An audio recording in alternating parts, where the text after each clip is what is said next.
guys, this is Super Ty, and I'm joined with Comic Book Brando, and we're going to talk about all the cool comics that are coming out tomorrow. That is June 28th.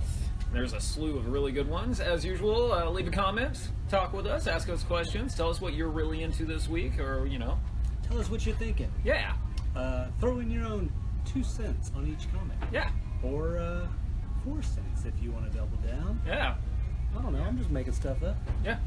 That's all we ever did. I was going to try and make a joke about horse sense, but to rhyme with your 4 cents, but I can't. I'm not that good. The joke just wasn't there. Yeah, it wasn't there. It's fair. Well, I'm going to start off if that's cool. Please. I'm starting off with Valiant Comics Secret Weapons #1. And this book I've been actually waiting for a long time. I saw some preview art a long time ago, and I'm very stoked about it. This is about a team of losers. Their superpowers are not helpful in any way, shape, or form. And they're being led by this character named Livewire, who's been a big part of the Valiant universe kind of since the beginning of the big reboot. So one of the people, he can make things glow, like inanimate objects. That's his only power.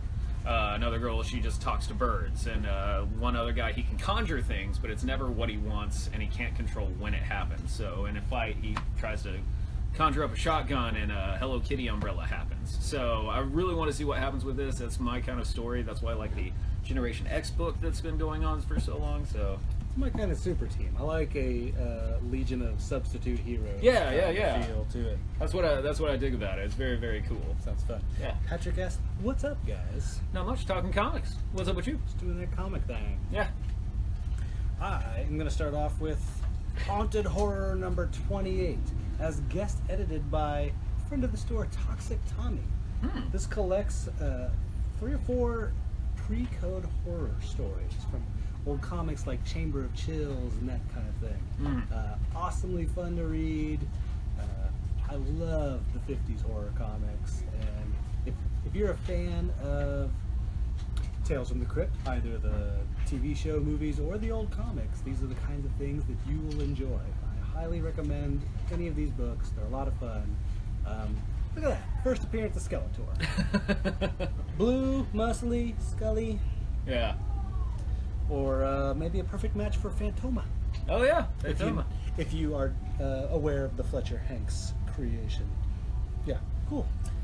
The thing I love about the old 50s horror comics is the artwork is amazing, but it is grisly. Like, they got away with... Well, they didn't get away completely. After a while, the Comics Code Authority It actually, snapped comics for many years. But man, like, some of the stuff, like, it gets dark. It's gruesome. There's some pretty horrible stuff in it. I was like, yeah. That is kids' entertainment. I'm into that. Nick asks, are there unhaunted horrors? Yes. I'm not going to point to our political system right now, but yes. Yes, there are. Yes, there are. My next one is Greg Rucka and Nicola Scott's Black Magic #6. This actually, it finally came out. It's been, I think the last issue came out in February of 2016. So, wow, I'm really happy that this came back. If you're unfamiliar with this story, this is about a sheriff of a small town who is also a witch, part of a coven. And a lot of things have been happening in this. This book, this single issue, is actually kind of more of an origin story of sorts. And there's it kind of explains how, witch rights, I'm trying to, like, magic rights to make somebody a witch. That's the best way I could put it in this world. And there's actually this really awesome, like, creepy little panel that shows up, which I would let you guys find out on your own, because when I saw it, I was just like, whoo! Didn't make me feel good. Spooky. Yeah, spooktacular. I am very excited about Beautiful Canvas, the new series from Black Mask. Now you might be asking yourself, isn't Brandon just like a total mark for Black Mask books? Yes. Yes I am. They're very cool, they're very intense. It's like adult HBO kind of entertainment in the comic form. Great art, great writing. This one's pretty crazy. This is about a hit. The name of the story line is, it's in here somewhere, I lost it. The Hit Woman with the Crystal Plumage. Oh. So it's about a hit woman who has a child who is the involved in one of her recent assassinations, and she's on a little road trip with him. She's fretting over calling her pregnant girlfriend, and there's other weird things going on. About halfway through this book, it takes a crazy left turn that I did not see coming, and if you want to read something different with a tinge of the familiar and are an adult, I recommend this book. I like the line on the back of it as well. The line on the back says, "You're overthinking it." Yeah. It's actually the first line in the book. Oh, nice. Look who says it.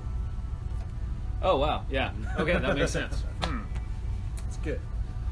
My next one is by store friend Donnie Cates. This is Redneck number 3. I've been really enjoying this book. It's about vampires that live in the South and they have their own barbecue shop, and so that's cool on its own. But this takes place after it's the aftermath of issue 2, and man, it does not get friendly. Like, it goes pretty darn mean-spirited in it, and so there's some comeuppance happening. Grandpa finally shows up. If you've been reading it, so he's a spooky character. So this has been an awesome series. You should be reading it. So you said it would be a cool thing on its own. Would you read a comic just about a barbecue shop? Yes, in a heartbeat. If they have Diablo sandwiches. Oh my god, I was there on Sunday. Yeah.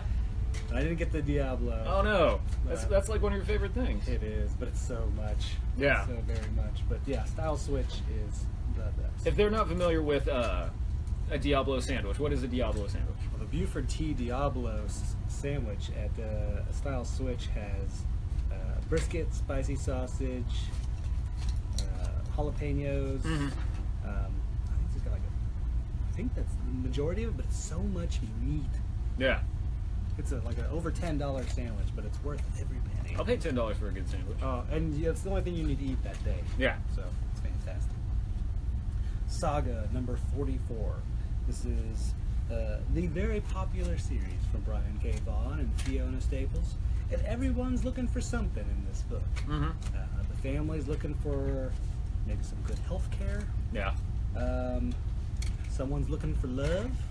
Maybe in all the wrong places, maybe the right place. I was just going to say that. Yeah, I cut you off. That's where I was going.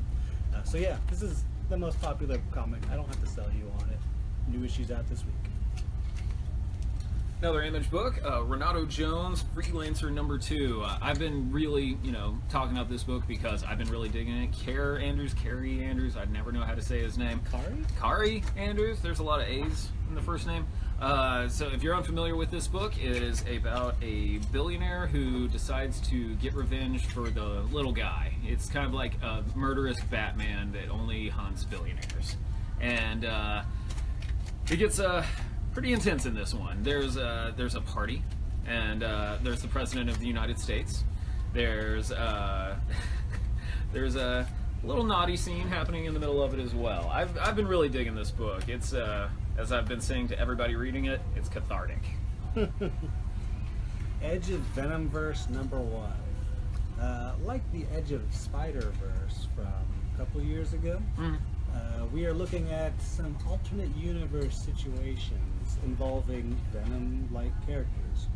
From the cover, you can clearly see we now have a Venom version of X-23. In this universe, it sort of delves back to the NYX storyline. Oh. We have other characters from that storyline that also have Venom abilities.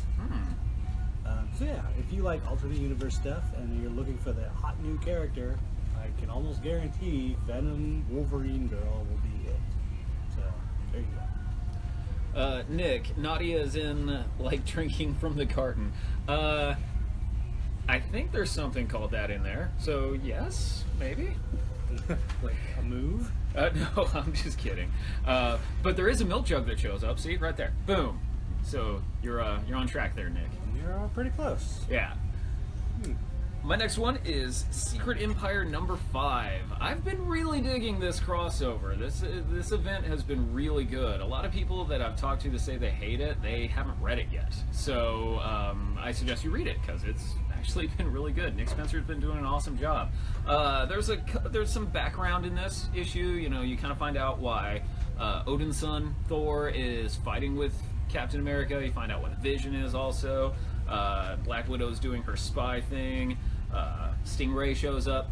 And there's also a huge surprise at the very last page. So I'm not going to tell you what it is because Awesome Books is a spoiler-free zone. Correct. But you guys should be reading this. It's been an awesome ride, and I'm enjoying it.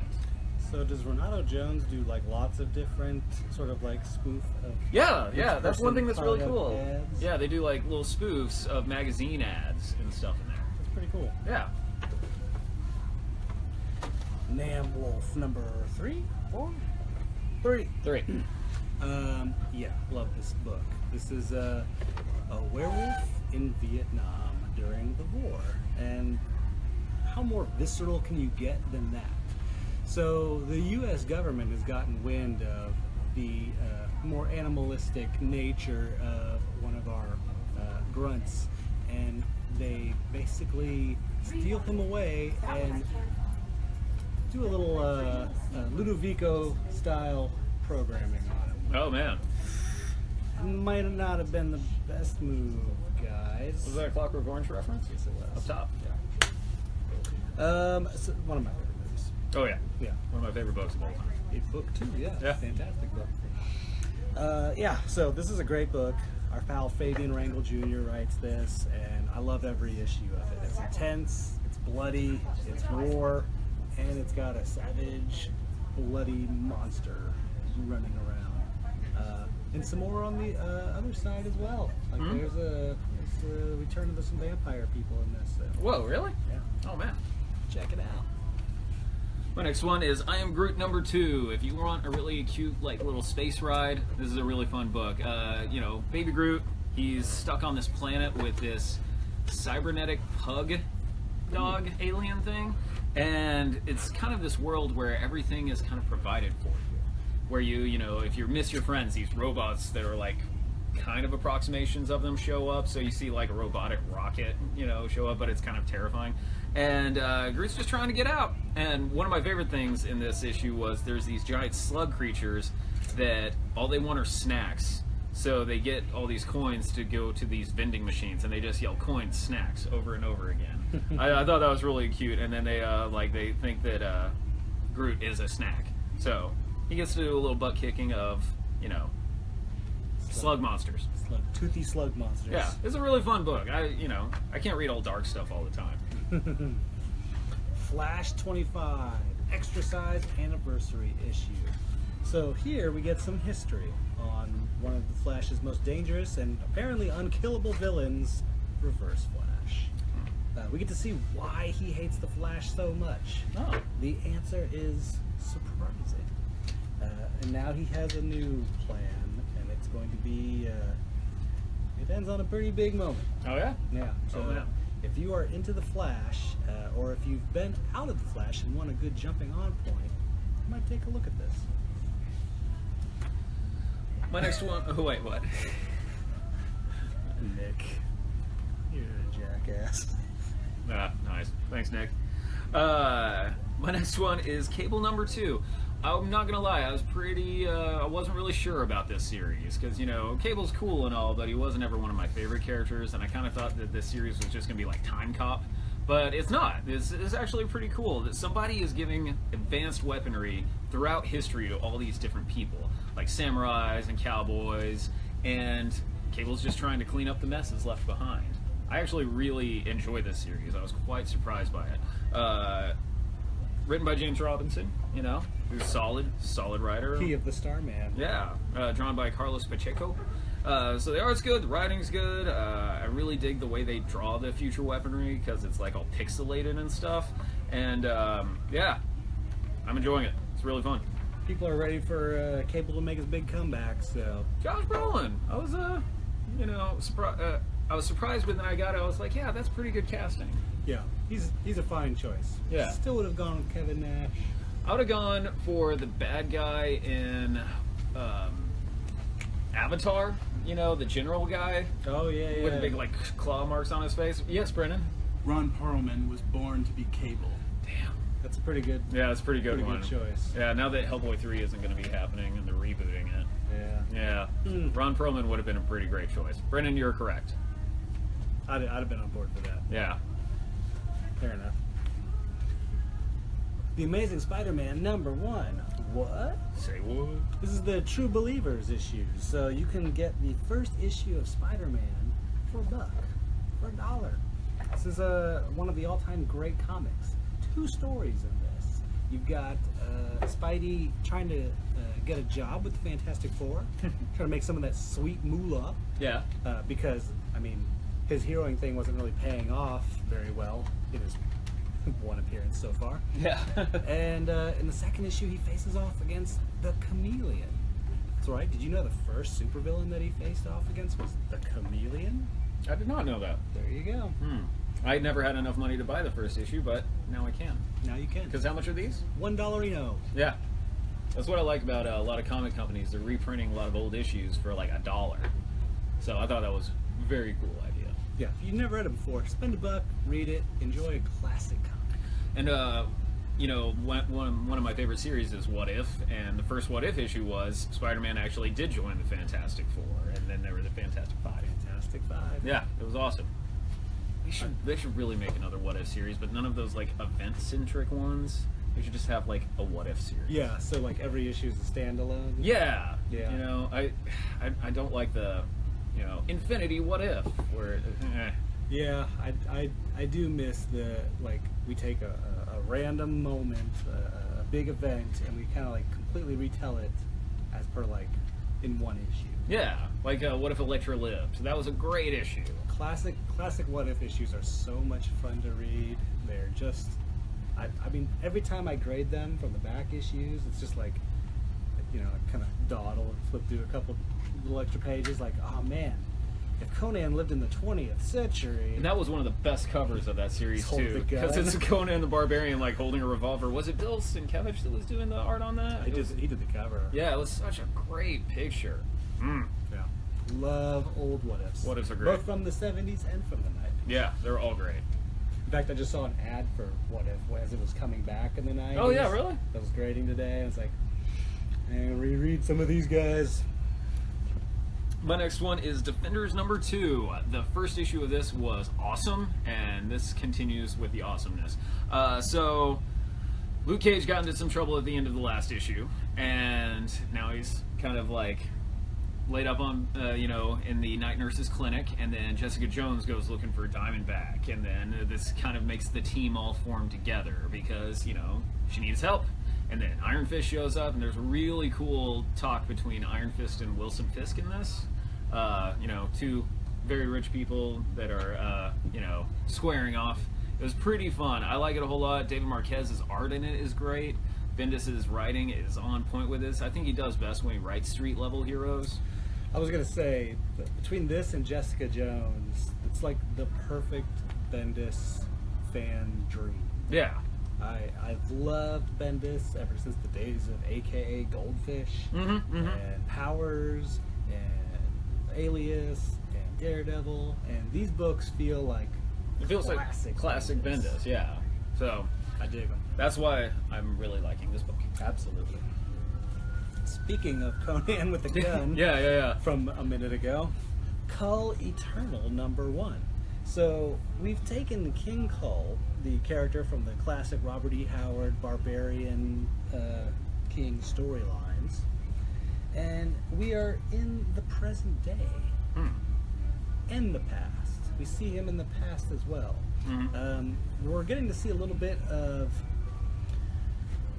a fragment of a story from Robert E. Howard as imagined by this creative team, where there's sort of like snippets of Cull in different times. And that's what this series is all about. But there's an ongoing storyline, a thread. Very cool, very interesting. I did not know what to expect from this, and I really enjoyed it. So if you like Barbarian storylines, classic pulp fantasy in the realm of Conan, Red Sonja, check out Cull Eternal. My next one is X-Men Blue number 6. All the X-Men books are good now. They're great. I'm loving them. And this series, it focuses on the time-traveling X-Men and also interdimensional X-Men now, because Jimmy Hudson, the second Ultimate Wolverine, he's now in this book as well. And they decide to go out for a fun night, and you know that never works out well for the X-Men. And ninjas show up, and they're all, chasing down these vials of mutant growth hormone, which is, the super drug of the Marvel Universe. So, yeah, I've been really digging this. Cullen Bunn's doing an awesome job in it. They switch up artists, I believe, for this issue, but it's been, like, a really fun ride. You also get to see Beast doing karaoke, which I think it would be perfect for. So every time I look at the Hudson Wolverine, I can't help but think, like, of Wolverine and Sabretooth, like, looking at each other and going, so we're not brothers, we're not father and son. I guess that's our kid. Yeah, who knows? Derek Lewis says, nothing matters but Saga and Black Magic. Derek, I respectfully disagree. There's a lot of really cool stuff coming out this week. Yeah, there's a plentitude of fine comics. A platitude of plentitudes. Just keep going with it. Act like I'm cool, please. Detective 959. Zatanna shows up. She's there to help out when things go awry at the Iceberg Lounge. Plus we get a little flashback of Bruce Wayne and Z's history.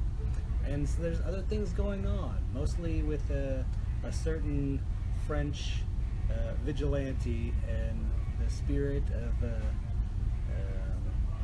justice that he swears to, has allegiance to, is bonded to. Is this a character that's shown up before? It's Azrael. Oh, okay, I'm sorry. Yeah, so we're going to find out a little bit more about what Azrael's all about.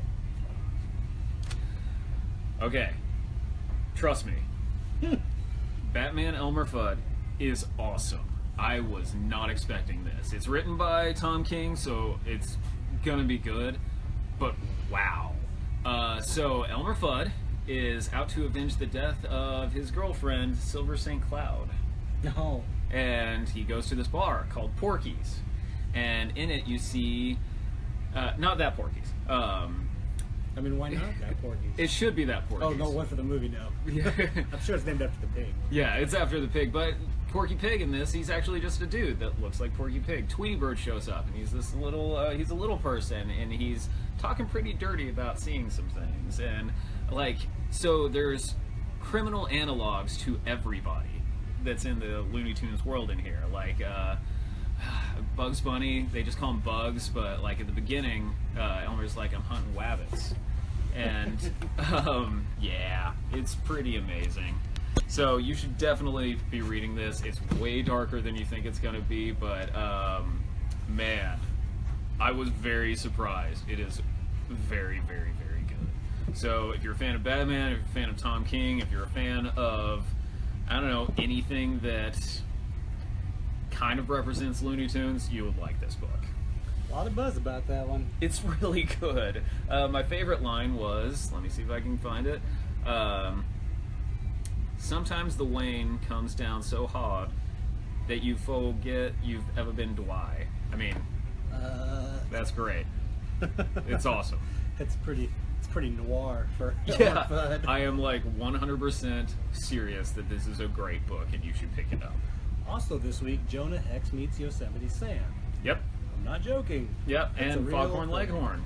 He's in it too. Yeah. The all-new Guardians of the Galaxy annual features, hey, look at that, Yondu. And he's a little bit more like he is in the movies. A little bit less like the 60s comics or 90s comics Yondu. He's kind of more like the sort of badass space pirate. And the team is out to find some way to get into Earth since it's been shut off because of the actions of Hydra. So they've got a hot tip to follow, a lead, and they're going to do what they can to get where they need to go. That includes enlisting the aid of this guy. Excellent.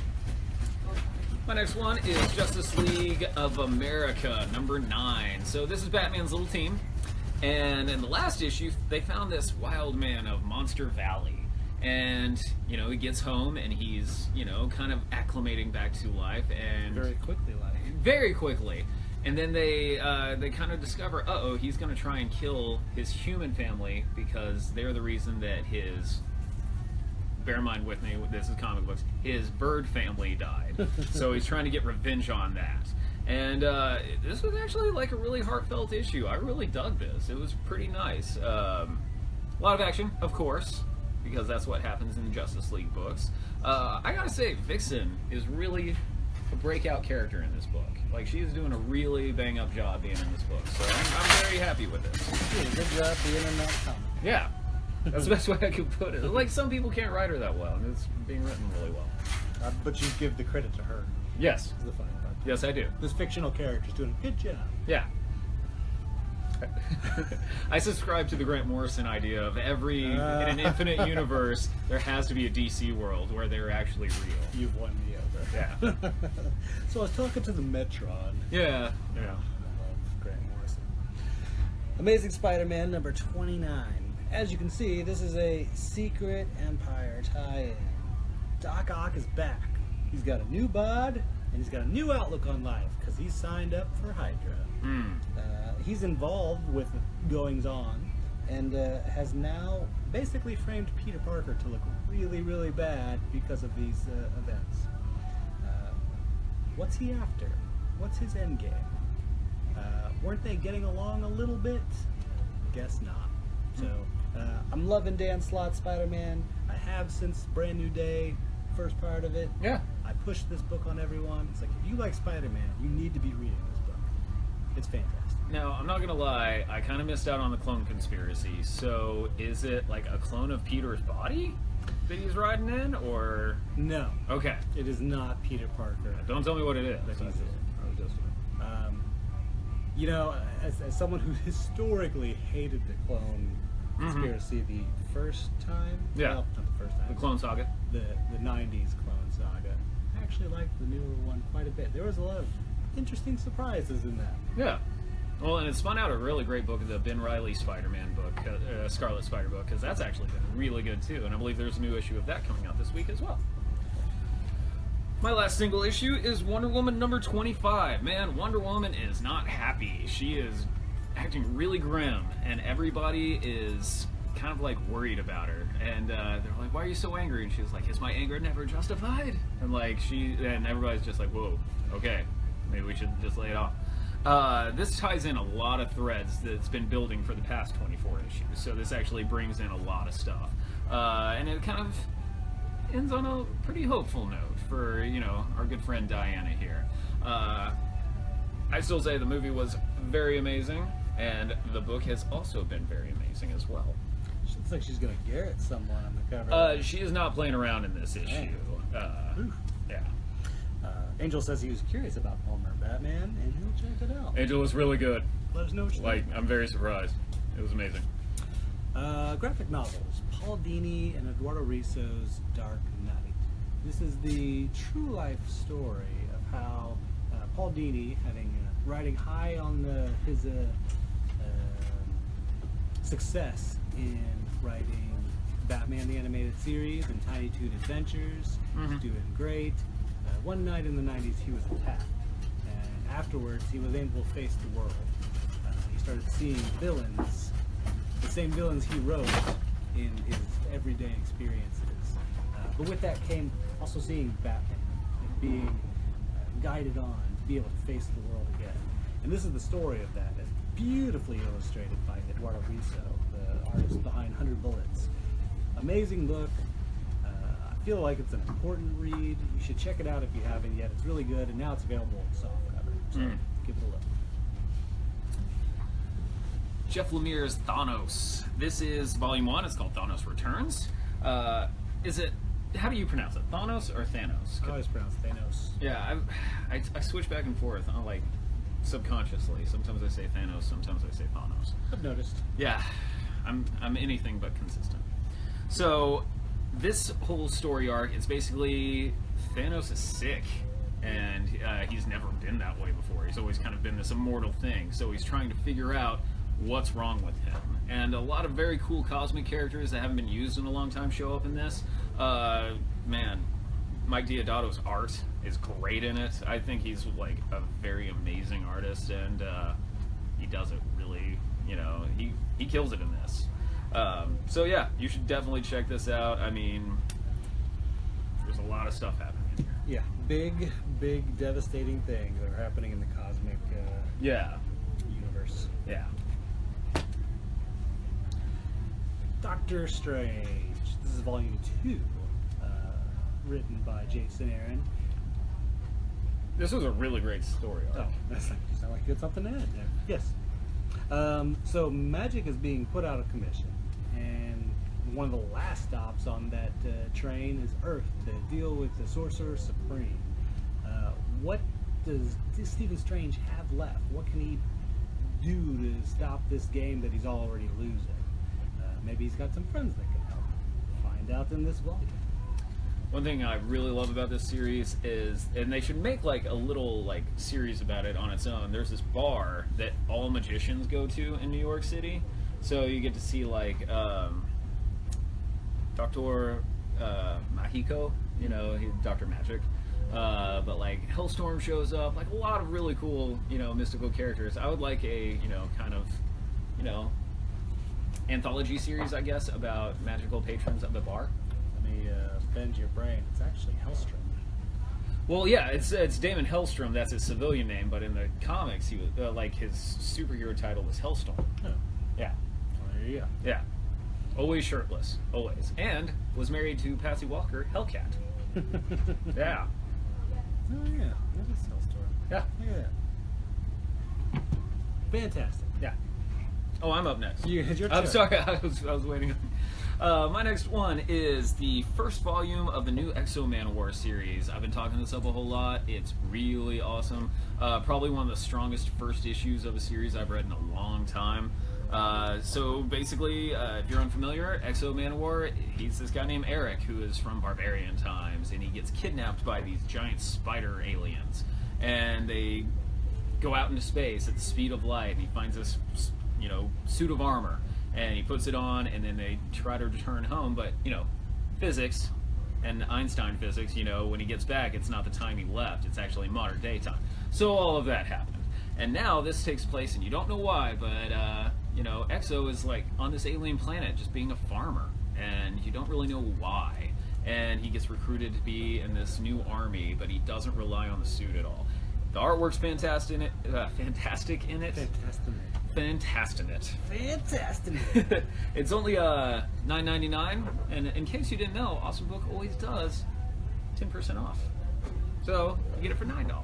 You should definitely check this out. I think it's one of the stronger series that just started up. Type in Fantastinate. That's the Ty Denton way. Oh, it just keeps fixing it. I hate autocorrect. I hate it more than anything It's the worst. because it always like autocorrects my name. No, you got it. Fantastinate. That's a stupid break in it for no good reason.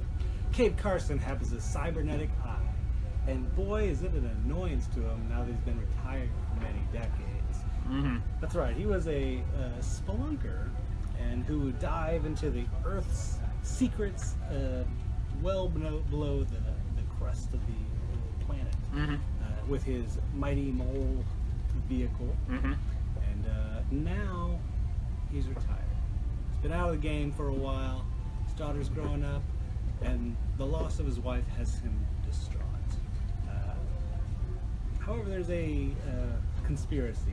Yeah. There's a game is afoot, and he is now aware of it, and he's going to go through insane adventure to find out what's going on. I really like that he shows up.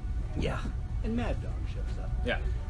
Because why not? They're not doing anything else with him. Yeah. This is from the Young Animal line, which is one of our favorite new aspects of the DC of the past couple of years. So give this a read. It's a fantastic Michael Avon Oeming artwork. Mm-hmm. Highly recommend. Yeah. And it's the best name for a book probably ever. It's a pretty fantastic name. Yeah. Oh man, look at this oversized book. This is AD After Death by Scott Snyder and Jeff Lemire. Jeff Lemire does the artwork on this. Scott Snyder does the writing. Super team. Yeah, it's a really awesome team, and it's a really awesome book. This is a very awesome hardcover as well. Can I say awesome more? Because it's awesome. So basically, the whole premise about this is we finally found the genetic cure for mortality. Like, we will never grow old. And so, when that happens, a lot of existential questions happen in life. And that's pretty much the whole basis of the book. It's about this one guy who's trying to go, you know, remember his past, but also kind of figure out what kind of legacy can you have if you're never going to die. So, I like it. It's deep, existential. I dig it. Kind of goes back and forth from comics to prose. Yeah. Prose shows up in it. Yeah. Really awesome. I like it. Finishing up with Peepland, the latest graphic novel collection from the hard case crime sort of division of Titan Comics. Mm-hmm. Really digging these. Seedy, gritty, noir. This takes place in 1986 Times Square, which Did not used to be Disneyland. was not clean or nice or friendly to any family. Yeah. It was basically smut and danger and crime, and this story is all it. Yeah. Basically this gal who's working at a peep show encountered someone who has some information about the local government and what's going on, and again, conspiracy, and then criminals are after them, and this is pretty cool. If you like that kind of seedy detective story, this is a new kind of one, and I think you'd dig it. And for me, my last one, as always, is the Sidekick Special of the Week, and this is awesome. I'm gonna try and come up with different synonyms for awesome. List. So this is Astonishing Thor. This is a crazy cosmic journey with Thor. Ego shows up, Ego the Living Planet. Did you know he had a brother? Alter Ego? Oh yeah, he shows up. This is, but there's also, you know, a lot of down-to-earth stuff as well. But the artwork is what sells it for me. It's by Mike Choi. You might remember him from some X-Force books back in the day. But I mean, like, look at that. That is awesome. A giant mouth encapsulating everything. It could be Ego, could be Alter Ego. You're not sure. But man, this is just a fantastic read. If you like Cosmic Thor, this is the book for you.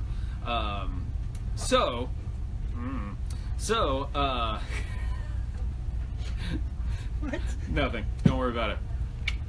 So this is usually $16.99. We are doing it for $4. $4. That is insane. $4. Yeah. So That's comic price. yeah. So this, for the price of a regular Marvel single issue, you can get an entire trade of an awesome Cosmic Thor story. So it's available first thing tomorrow morning at the Sidekick store, 9 a.m. You better get here early because it's not going to last that long. So yeah. Move with the quickness, if you will. And that's the comics we wanted to talk about this week. So let's talk about other stuff going on. I have been a grading whirling dervish. I have been grading so many. You've been putting them out. And well, I've been grading them. Yeah. They're getting put out. They're getting put out. But yes, if you are into back issues, if you're looking for old comics, start looking again, because I am adding them with a furious vengeance. Yeah. I don't know. I really don't have much. Come back to me. Tune in about half an hour at Outlaw Moon Games Facebook, and we'll be playing some Dungeons and Dragons. We'll be, I don't remember what's happening. I think they just fought a frost giant, this group, so move on to something different. Maybe some city adventure. No. I remember what I was going to talk about. Our good friend Billy Perkins, the guy who designed Austin Booksman, he actually has come up with a new design for our 40th anniversary t-shirt, and it is awesome. I'm not going to show it yet. This is going to be a crowd pleaser. Yeah, I am very happy with it. Billy, thank you very much. It's amazing. It's pretty darn awesome. If you're a fan, I'll give you a hint. If you're a fan of the old Austin Book sign, Big hint. It's a pretty big hint. But you won't get the majesty of it until you see it. It is majestic. Yeah, so we're going to be having those ready for our 40th anniversary sale, which is going to be on Labor Day this year. And every year. Yeah, every year. But next year will be the 41st anniversary. That's true. Yeah. This one will be the one-time 40th anniversary. Yeah, unless time loops happen. We've got a little sneak peek on the back of our... when you're in, be sure to get a flyer for the Jim Rugg signing that we have in July. The back has like a little teaser of what we have going on. Yeah, it's gonna be a very fun September for everyone.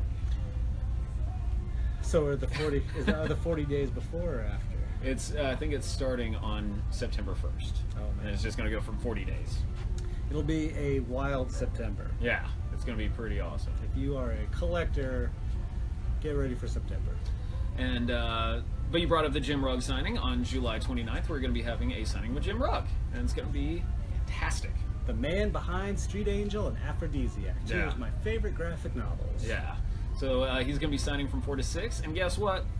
We're going to be throwing a little after party as well. Party! Yeah, Austin Booty, Austin Books, Booty? Austin Books party. Gonna shake a little Austin booty at this Thanks, party? Jay. Austin Books party. I'll shake some Austin booty at this party. They're very fun parties. That's all I was really going to try and say before I mess that all up. Yeah. So, I guess should we get to the drawing? Yes. Okay. We have a drawing. We have a drawing. So check it out. A little while back, we asked people to enter their names in for a drawing for the Neil Gaiman show happening at the Long Center on July 6th. So, At some point, Angel asked, but is it awesome? it is awesome. Surely, Angel! surely in reference to your fourth awesome. Yeah, so well, Angel, I always appreciate you being on, talking with us on this. You're a high point for us. So, let me mix them all up. I can see names. Let me just, for some reason, there's a receipt. Thank you, guys. Okay. Hey, Brandon, go for it. Who will I pick? Who will be the lucky winner? Alfonso Varela. Alfonso, congratulations. There's going to be, yes. There's going to be 2 tickets for you. So, congrats. Thank you very much. Thank you to everybody for jumping in on this. We'll give you a ring. Yeah. We'll give you a holler in case you're not watching. And if you're not, why not? yeah, ouch. It's only dinner time. You're missing awesome Austin booty. So, I guess that'll do it for this week. Brandon, thank you for joining me with this. Always. Yeah, and I guess we'll catch you next time. You can follow me at SuperTy Denton 1. You can follow you at. Comic Book Brando. You can follow both of us at Austin Books. We'll catch you next time. Austin Booty.